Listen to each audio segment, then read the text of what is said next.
नमस्ते, आपका स्वागत है यूपी की सीमा की रसोई में। तो कैसे हैं आप सब? आई होप आप सब बहुत ही अच्छे होंगे। तो आज हम आपके लिए लेके आए हैं बेसन मलाई लड्डू। और ये रेसिपी बहुत ही सिंपल है। आप कभी भी अगर मिठाई नहीं बनाए होंगे तो ये रेसिपी देखकर आप परफेक्ट लड्डू एक ही बार में बना लेंगे और बहुत ही टेस्टी ये लड्डू हमारा बनकर तैयार होगा बिना चाशनी के। तो चलिए बनाना शुरू करते हैं। हमने 1.5 कप बेसन ले लिया है और आधी कटोरी घी को ले लिया है। घी और बेसन को हमने माप लिया है, लेकिन हम जब कढ़ाई में घी डालेंगे तो एक साथ पूरा घी नहीं ऐड करेंगे, क्योंकि ये बेसन पे डिपेंड करता है। कोई बेसन कम घी सोखता है, कोई बेसन ज़्यादा घी सोखता है। तो हम घी को थोड़ा थोड़ा कर कर ही यूज़ करेंगे। तो यहाँ पर हमने 1.5 कप बेसन जो लिया था उसे डाल दिया है और डालकर बेसन को लो मीडियम गैस पर अच्छे से घी में बराबर मिलाते हुए भूनेंगे। तो इस तरह से हम बराबर चलाते हुए बेसन को लो मीडियम गैस पर ही भूनेंगे, जिससे कि बेसन हमारा अच्छे से पक जाएगा और इसमें कच्चापन जो होता है वो ख़त्म हो जाएगा। बेसन जब अच्छे से पका होता है तो उसका जो आप मिठाई बनाए, चाहे लड्डू बनाए चाहे बर्फ़ी बनाए, उसका टेस्ट बहुत ही लाजवाब आता है।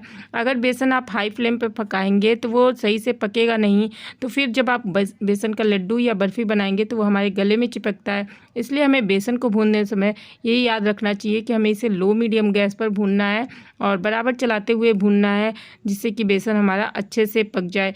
तो यहाँ पर हमें घी की ज़रूरत फिर से नहीं लगी थी। हमने यहाँ पर 4 चम्मच घी डाला था, जिससे कि हमें फिर से घी की ज़रूरत नहीं लगी थी। और इस तरह से देखिए हमारा बेसन अच्छे से भुना रहा है और यहाँ पर हमारा बेसन सूखा नहीं लग रहा है, तो इसलिए हम घी फिर से नहीं डालेंगे। अगर आपका बेसन सूखा लग रहा हो तो उसमें आप फिर से घी ऐड कर सकते हैं।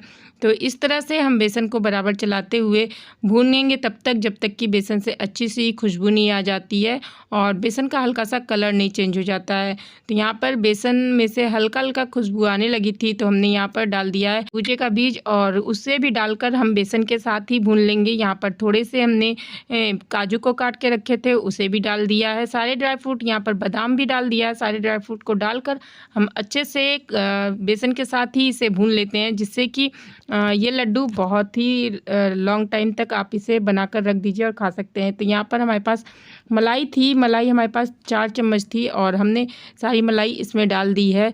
तो इस तरह से मलाई को डालकर हम अच्छे से बेसन में भून लेंगे इसे भी, जिससे कि मलाई में जो दूध होगा उसकी मात्रा ख़त्म हो जाएगी और बेसन में अच्छे से मलाई मिल जाएगी। तो इस तरह से देखिए हम बराबर चलाते हुए मलाई को भी 2 मिनट के लिए अच्छे से भून लेते हैं, जब तक कि इसका दूध ख़त्म नहीं हो जाता है। यहाँ पर मलाई में दूध की मात्रा ज़्यादा नहीं थी, बस जितनी भी थी हमारे पास बस मलाई ही थी। तो अच्छे से देखिए हमारा मलाई और बेसन अच्छे से एक दूसरे में मिल गया है और ये अब भुनकर तैयार हो चुका है।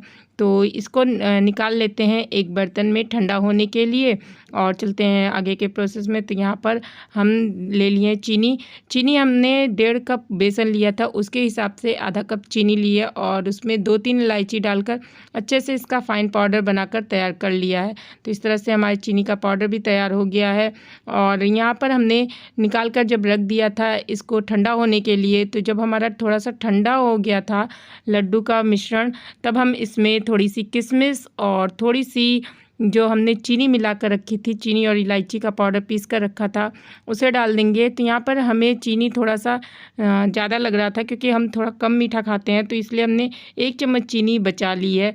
और इस तरह से सारी चीनी और किशमिश को बेसन के लड्डू के डो में मिला देंगे और मिलाकर हाथों से अब इसे सारी चीज़ों को अच्छे से मिलाकर हम लड्डू बनाना शुरू करेंगे। और यहाँ पर आप ड्राई फ्रूट अपने पसंद के अनुसार कोई भी कम या ज़्यादा कर सकते हैं या फिर स्किप भी कर सकते हैं। तो हमने जो हमें ड्राई फ्रूट पसंद थे वो सारे ड्राई फ्रूट डाल दिए हैं। आप अपनी इच्छा अनुसार चीनी की मात्रा भी कम ज़्यादा कर सकते हैं। अब हम चलते हैं लड्डू बनाने के प्रोसेस में।